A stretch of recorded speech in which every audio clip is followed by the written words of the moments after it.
নমস্কাৰ নিউজৰ বাতৰিলৈ স্বাগতম জনাই ষ্টুডিঅ'ৰ মজিয়াত মই পল দাস চাওঁ আহক আজিৰ এক বিশেষ বাতৰি এক প্ৰাকৃতিক মনোৰম পৰিৱেশত বাহনী দিছৈ ভেলী মৰিয়নিত এটি নিৰিবিলি স্থানত আছে বালিজান বাবা শিৱ মন্দিৰ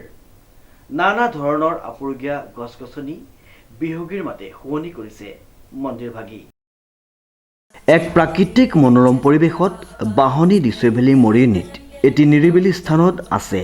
বালিজান বাবা শিৱ মন্দিৰ নানা ধৰণৰ আপুৰুগীয়া গছ-গছনি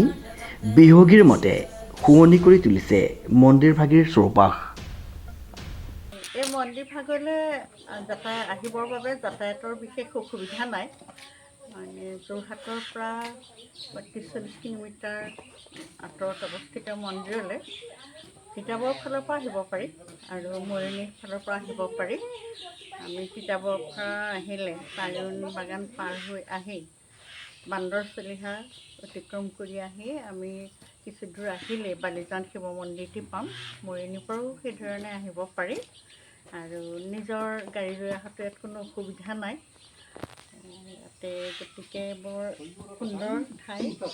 আৰু বিশেষকৈ পাহাৰ নগা পাহাৰৰ পাদদেশত অৱস্থিত ইয়াত এটা প্ৰাকৃতিক সৌন্দৰ্য অতি মনোমোহা আমাক অনাবিল শান্তি প্ৰদান কৰিছে মন্দিৰটোৱে আচলতে উল্লেখযোগ্য যে যোৰহাটৰ পৰা তিতাবৰ বান্দৰ চলিহা হৈ টাইৰুণ চাহ বাগিচা আৰু বাহনী চাহ বাগিচাৰে গৈ নগা ৰাজ্যৰ পাদভূমিত এটি পাহাৰত অৱস্থিত শিৱ মন্দিৰভাগী এই মন্দিৰভাগীলৈ প্ৰতি বছৰে শ্ৰী শ্ৰী মহাশিৱৰাত্ৰিৰ উপলক্ষে ৰাজ্য তথা দেশী বিদেশী ভক্তগণে শৰাই সঁফুৰা ধূপ দীপ নৈবেদ্য বাবাৰ শ্ৰীচৰণত আগবঢ়াই ভক্তিভাৱে সেৱা লৈ বিশ্বশান্তি তথা পৰিয়ালৰ মংগল কামনাৰ আশীষ বিচাৰি মনোকামনা পূৰ্ণ হোৱাৰ আশীষ লয় আমি যোৰহাট ৰজামৈদাম মিলননগৰৰ পৰা আহিছোঁ বালিজান এইকণ দিছৈ ভেলী জেগাটুকুৰা বহুত সুন্দৰ পৰিৱেশ আপোনালোকে বেলেগকো জনাব পাৰিব বহুত ধুনীয়া মানে বহুত শান্তিপ্ৰিয় জেগাটুকুৰা আপোনালোকে আহি পেলাই নিশ্চয় ভাল লাগিব আৰু ইয়াত শিৱ মন্দিৰ এটাও আছে বৰ ধুনীয়া লাগিছে আহি পেলাই পৰিৱেশটো বালিজান দিছৈ ভেলী ঠাইটুকুৰাৰ নামটো আপোনালোকৰ নিশ্চয় ভাল লাগিব আহিলে কেয়া কঁঠাল ভেৰেনা নানা ধৰণৰ তৰু তৃণৰে চালে চকুৰোৱা এটি শান্তিময় চাৰিওফালে সেউজীয়া মনোৰম প্ৰাকৃতিক পৰিৱেশত থকা গছলতাসমূহৰ সন্দৰ্ভত এগৰাকী ধৰ্মপ্ৰাণ ব্যক্তি প্ৰফুল্ল দুৱাৰাই এনেদৰে জানিবলৈ দিয়ে দেখিছোঁ এইটো কি দাদা কওকচোন আমি কেয়া কঁঠাল বুলি কওঁ হয় কিন্তু অন্য মানে কি কয় নাজানো হয় খাবলৈ সুস্বাদ হয় অঁ খাবলৈ বনৰীয়া পশু আহে মালযোৱা পশু আহে খাবলৈ এইটো কঁঠালৰ সৈতে একেই নেকি আপোনাৰ খাবলৈ কঁঠালৰ নিচিনা বস্তু কঁঠালৰ যে ফুট ওলায় মাটি কঁঠালৰ নিচিনা হয় বস্তুটো মাটি কঁঠাল যে ইয়াৰ কঁঠালৰ যে ফুট নোলায় কেয়া কঁঠাল বুলি কয় এইটো অকল মানে পাহাৰতহে পোৱা যায় নহয় পাহাৰত ঢেৰ সুফলে যোৱা গছ আছে চব হয়। ইয়াতো আছে এজোপাত এটাহে লাগে নেকি অসমীয়াত হয় ইয়াৰ ঠাৰিয়ে যদি আপুনি দাঁত ঘঁহে না দাঁতৰ কোনো বেমাৰ আজাৰ নহয় চফাটো হয়েই হয়। বেমাৰ আজাৰ কোনো দাঁতৰ কাৰণে খুব ভাল বস্তু এজোপা ফেৰেনা বুলি কওঁ আমি অঁ আৰু এই শিৱ মন্দিৰভাগ কোন ঠাইত আছে এই বালিজান বাহনী বাগানৰ একদম পাহাৰ কিনাৰত বৰ্ড আছে কাষতে একেবাৰে এই আমাৰ যোৰহাট আৰু মৰিয়নি দুইফালৰ পৰা তিতাবৰ আৰু মৰিয়নি দুইফালৰ পৰা আহি পাৰি মৰিয়নি ফালৰ পৰা আহিব পাৰে তিতাবৰ ফালৰ পৰা আহিব পাৰে বালিচুলাই আহিব পাৰে বাহনী আহিব পাৰে হয় বহুত ৰাস্তা ভালমান আছে খালি প্ৰাইভেট গাড়ী হ'লে ভাল এই যোৰহাটৰ পৰা কিমান দূৰ হয়গৈ মানে ইয়ালৈ ইয়াৰ পৰা মৰিয়নিলৈ 14 কিলোমিটাৰ হয় যোৰহাটৰ পৰা কিমান দূৰ আপুনি নিজে হিচাপ কৰি ল'ব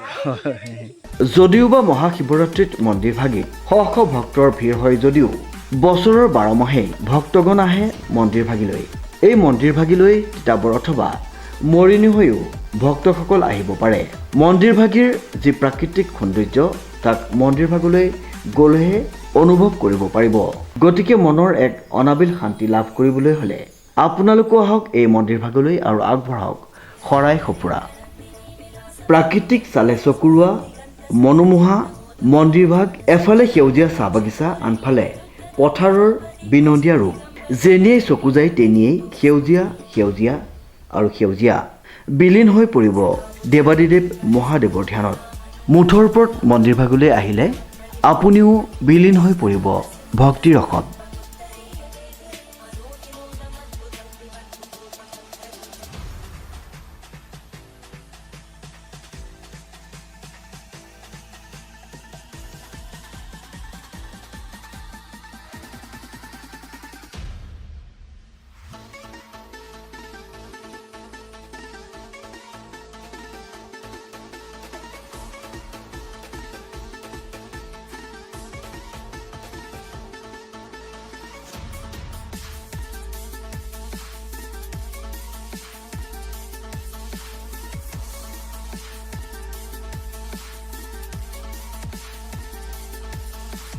উৎপল দাসৰ এক বিশেষ প্ৰতিবেদন নিউজ নাও।